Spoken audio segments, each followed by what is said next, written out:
শ্রী স্বামীনারায়ণ মন্দির, কলকাতা। গুজরাটের স্বামীনারায়ণ সম্প্রদায়ের স্বামীনারায়ণ সংস্থার একটি হিন্দু মন্দির। 2014 খ্রিস্টাব্দে আনুষ্ঠানিক পূজার্চনার মধ্য দিয়ে সর্বসাধারণের জন্য উন্মুক্ত করা হয়।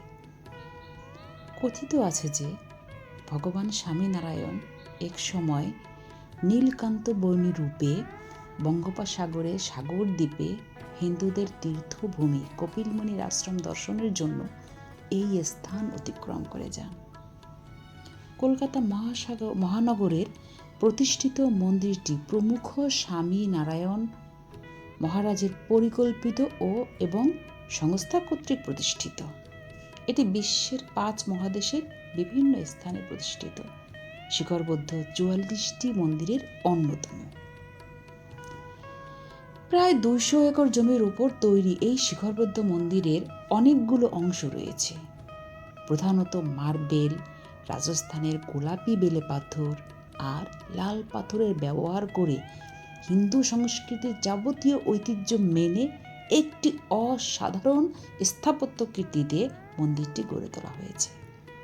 কারুকার্য করা পাথরের মন্দির, মন্দিরের ভেতরে শান্ত মনোরম পরিবেশ, বাইরে নানান বাহারি গাছপালা আর সন্ধ্যায় আলো আধারী পরিবেশ যেমন উপভোগ্য তেমনি পূজা অর্চনায় মন নিমেষে প্রসন্ন হয়।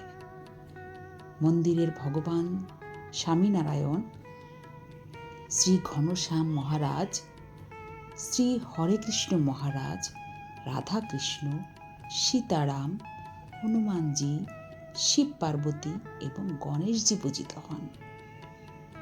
মন্দিরে প্রতিদিন 5 বার আরতি, সকালে 2 বার আরতির মধ্যবর্তী সময়ে মহাপূজা, 3 থেকে 5 বার কথা ইত্যাদি অনুষ্ঠিত হয়। বিশেষ বিশেষ দিনে অভিষিক্ত মূর্তির চন্দন অলঙ্কার, রথযাত্রা, দীপাবলি ও অন্নকূট উদযাপিত হয়। সর্বসাধারণের জন্য মন্দির নির্দিষ্ট সময়ে উন্মুক্ত থাকে। সন্ধ্যা আরতির সময় প্রত্যহ বহু জনসমাগম হয়। সারা বৎসরই দেশের বিভিন্ন স্থান থেকে, বিশেষ করে জানুয়ারি মাসে সর্বভারতীয় গঙ্গাসাগর মেলার সময় প্রচুর তীর্থযাত্রীর সমাগম ঘটে।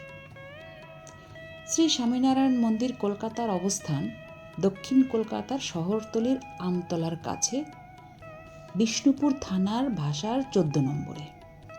অতীতে এখানে কালীঘাট ফলতা রেলওয়ে 14 নম্বর হল্ট স্টেশন ছিল।